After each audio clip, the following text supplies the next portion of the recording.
श्री सुदेव भगवान कहते हैं, राजन, हमारे भगवान गोपियों के साथ रास क्रीड़ा करना चाहते हैं।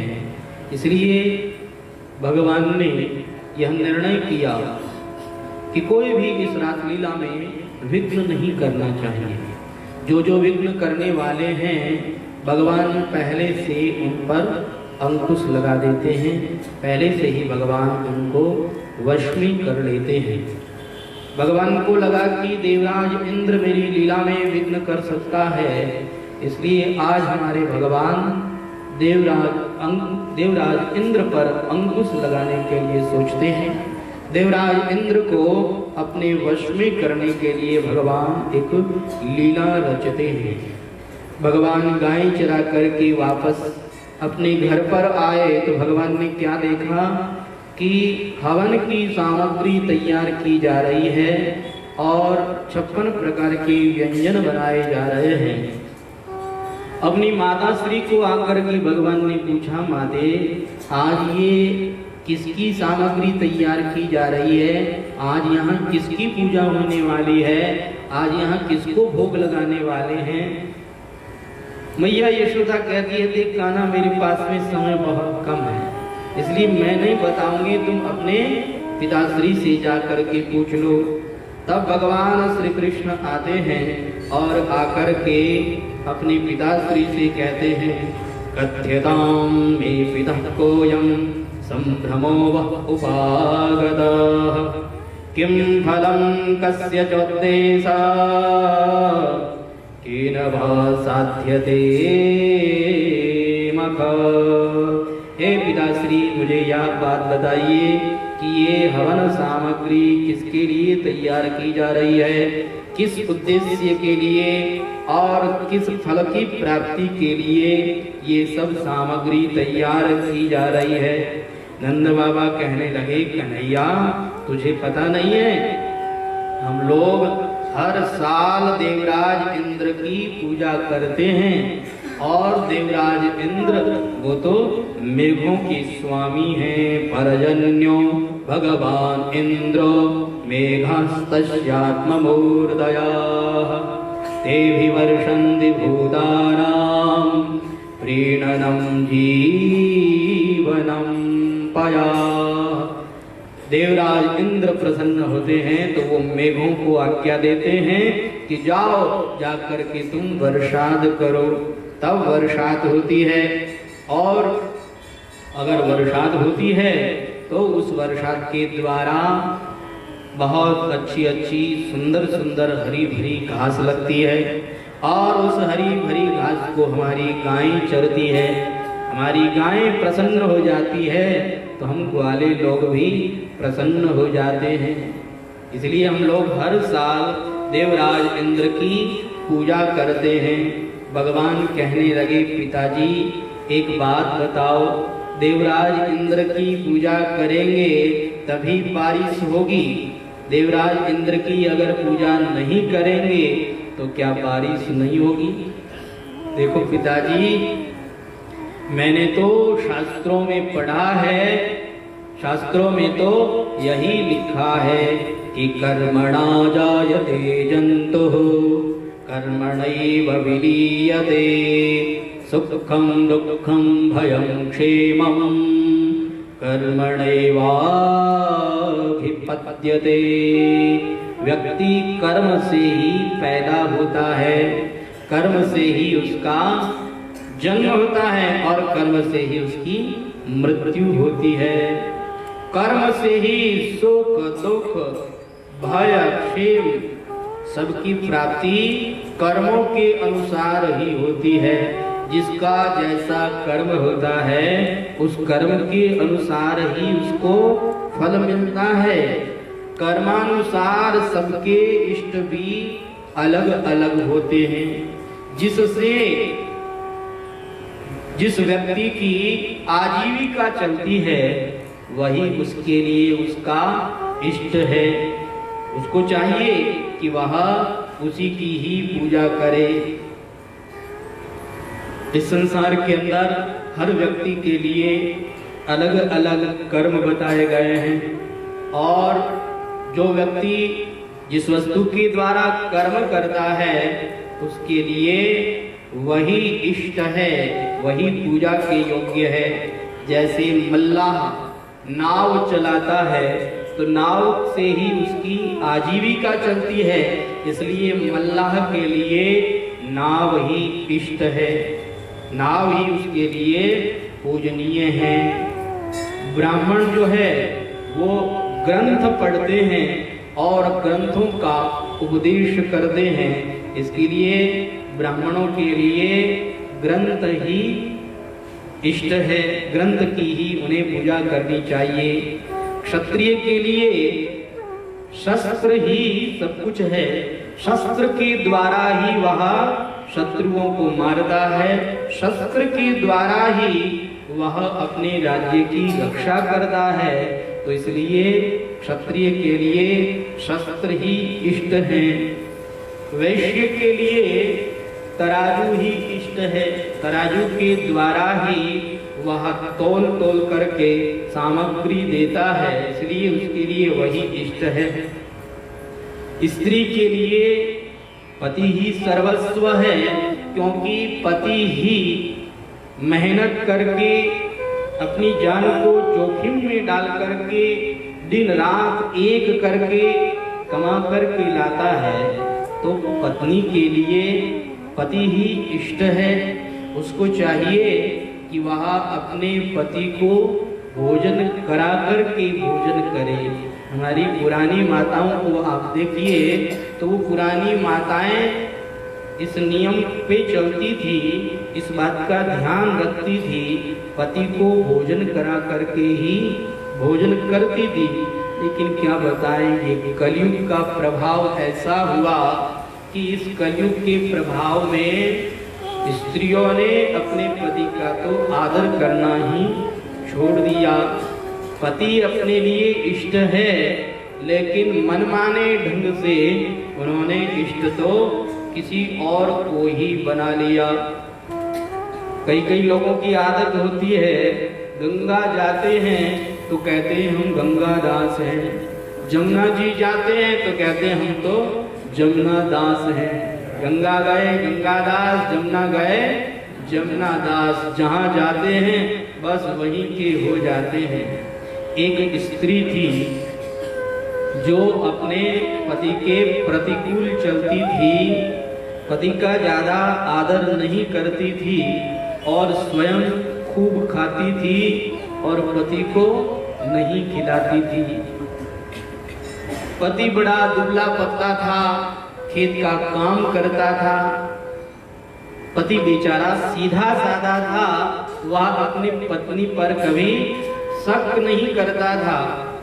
वह पत्नी पति को रूखा सूखा भोजन करा करके और खेत में काम करने के लिए भेज देती, और जब वो खेत में काम करने के लिए चला जाता तो उसके बाद में पत्नी बहुत बढ़िया रोट बनाती और उस रोट को खीरे के अंदर, गोबर के अंदर पकाती।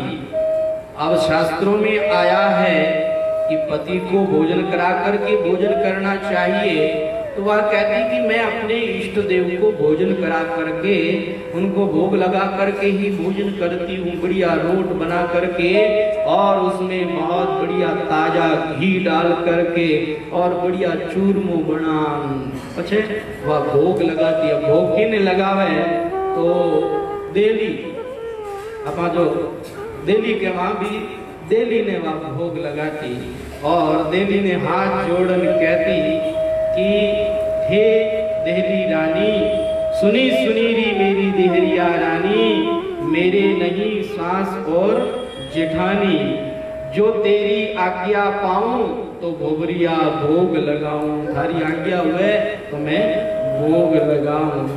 अब वह देवी तो कोई बोलती को नहीं, वह खुद ही बोलती कि हाँ हाँ लगा ले भोग लगा ले, यूं कह वह खुद ही बढ़िया भोजन करती, भोग लगाती। अब उसके पति को तो कोई शक नहीं था, लेकिन किसी ने जाकर के उसके पति को कहा कि तुम इतने दुबले पतले हो रहे हो और तुम्हारी पत्नी ऐसी मोटी ताजी हो रही है, क्या बात है, इसमें क्या राज है? कभी इस राज को जानने की तुमने कोशिश की कि नहीं? कहा नहीं नहीं, हमने तो कोशिश ही नहीं की। कहा जानो, जाओ जाकर के देख करके आओ, इसके पीछे कुछ न कुछ राज जरूर होगा।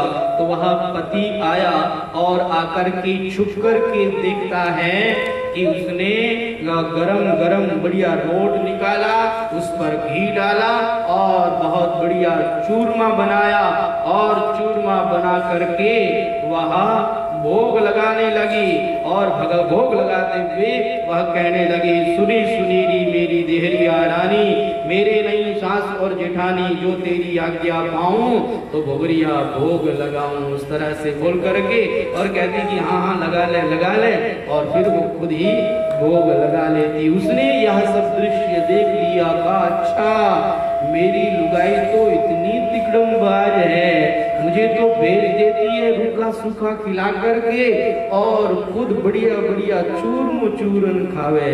चलो आज तो अब इन्हें मैं भी कुछ शिक्षा दें, कुछ सबक सिखाऊं।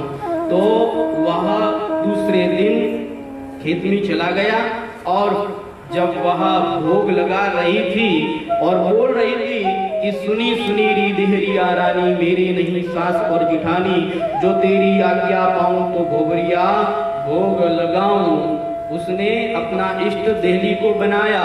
तो उस व्यक्ति ने भी अपना इष्ट आरे को बना लिया, और आरे के सामने देख कर के वो कहने लगा, सुनी सुनीरी भैया, मेरे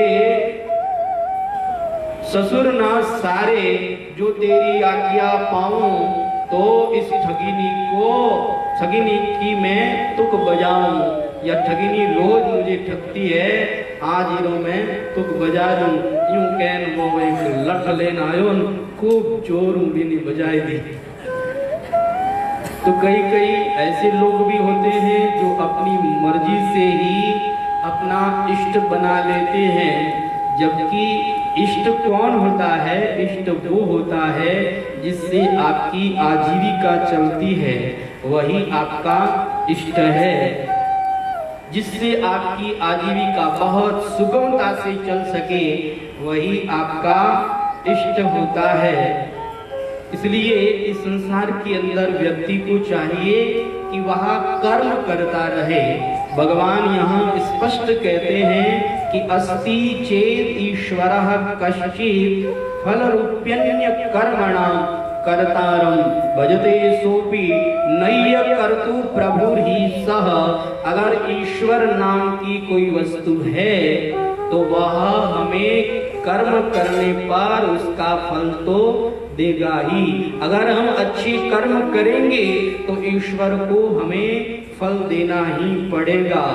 ईश्वर का कार्य यही है कि जो व्यक्ति जैसा कर्म करता है उसको वैसा फल देता ही है। जब कर्म करने से फल मिलने वाला है तो फिर महाराज हमें देवराज इंद्र की पूजा करने की कहाँ आवश्यकता है।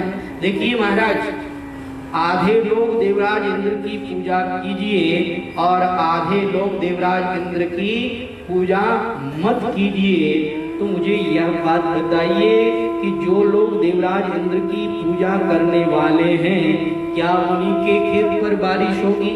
जो देवराज इंद्र की पूजा नहीं करने वाले, क्या उनके खेत पर बारिश नहीं होगी? जैसे ही नंद बाबा ने ये तर्क सुना, नंद बाबा कहने लगे, अरे कन्हैया तुम्हारे मन में ये तर्क आया कहाँ से?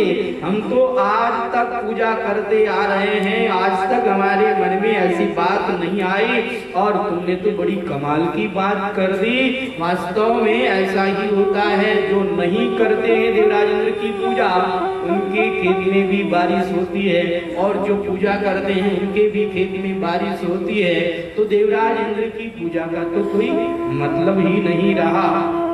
भगवान ने कहा, मैं यही तो आपको जनाना चाहता हूँ, यही तो आपको बताना चाहता हूँ कि इस संसार के अंदर व्यक्ति को चाहिए कि वह अच्छे कर्म करे, शुभ कर्म करे। अच्छे कर्म करेगा तो अपने आप उसको अच्छा ही फल मिलेगा। हाँ, ऐसा देखने में आता है कि कभी कभी छोटे छोटे बच्चे, 2 बालकों ने जन्म लिया और जन्म लेने के बाद में एक बालक तो बड़ी सुख सुविधा में रहता है और दूसरा बालक बहुत दुखदाई परिस्थिति में रहता है। तो वहां एक प्रश्न उत्पन्न हो जाता है कि ये बालक अभी अभी पैदा ही हुए हैं, इन्होंने तो कोई कर्म ही नहीं किया है। जब इन्होंने कोई कर्म ही नहीं किया है तो एक को सुखदाई परिस्थिति मिल रही है, एक को दुखदाई परिस्थिति मिल रही है, ये भिन्नता क्यों है? तो उस प्रश्न का उत्तर यही है कि अभी कर्म नहीं किए हैं, लेकिन पूर्व जन्म में तो कर्म किए हैं। पूर्व जन्म में किसने क्या कर्म किए हैं ये कोई जान नहीं सकता, ये कोई पहचान नहीं सकता। तो बचपन से ही जिसको सुखदायी परिस्थिति मिल रही है, समझ लेना चाहिए कि उसने पूर्व जन्म में अच्छे कर्म किए हैं। बचपन से ही जिसे दुखदायी परिस्थिति मिल रही है, समझ लेना चाहिए कि इसने पूर्व जन्म में बुरे कर्म किए हैं। देखिए, मानव पढ़ाई करता है तो पढ़ाई वह अपनी मेहनत से करता है, अपनी मेहनत को उसमें लगाता है, अपने समय को उसमें लगाता है। मेहनत करके व्यक्ति पढ़ाई करता है, डिग्री प्राप्त करता है। अब 2 दोस्तों ने एक साथ डिग्री प्राप्त करी, लेकिन डिग्री प्राप्त करने के बाद में एक की तो अच्छी नौकरी लग जाती है और एक की छोटी नौकरी लग जाती है। ऐसा क्यों? मेहनत तो दोनों ने बराबर करी है। देखिए, मेहनत करना ये हमारे हाथ की बात होती है, कर्म करना ये हमारे हाथ की बात होती है, लेकिन उसका फल ये हमारे हाथ की बात नहीं है, ये भगवान के हाथ की बात है। भगवान निर्णय करते हैं कि इसके कर्म कैसे हैं, पूर्व जन्म के संचित कर्म कैसे हैं। उन संचित कर्मों के आधार पर ही आपको इस संसार में भोग सामग्री की प्राप्ति होती है। कायना सती कर्म विपाके जात्यायुर भोगाः। जाति, आयु और भोग ये कर्म के विपाक होते हैं। जैसे व्यक्ति के कर्म होते हैं वैसी व्यक्ति को जाति मिलती है, जैसे व्यक्ति के कर्म होते हैं उसी के अनुसार उसको आयु मिलती है, और जैसे व्यक्ति के कर्म होते हैं उसी के अनुसार व्यक्ति को इस संसार में भोग सामग्री प्राप्त होती है। इसलिए मानव को चाहिए कि वह मेहनत करे, अच्छी तरह से कर्म करे, अपने कर्तव्य का पालन अच्छी तरह से करे। जैसा कि भगवान ने गीता में अर्जुन को उपदेश देते हुए हम सब के लिए आज्ञा दी है कि कर्मण्येवाधिकारस्ते मा फलेषु कदाचन मा कर्म फल हेतुर्भुर्मा ते संगोस्त्व कर्मणि। हे अर्जुन, कर्म करने में ही तेरा अधिकार है, कर्म फल में कदापि नहीं। कर्म करो और कर्म फल की कदापि इच्छा मत करो, क्योंकि हम अगर अच्छे कर्म करेंगे तो हमें अच्छा फल मिलेगा ही, इसमें कोई संदेह नहीं है। इसलिए व्यक्ति को चाहिए कि वह अच्छे कर्म करता रहे।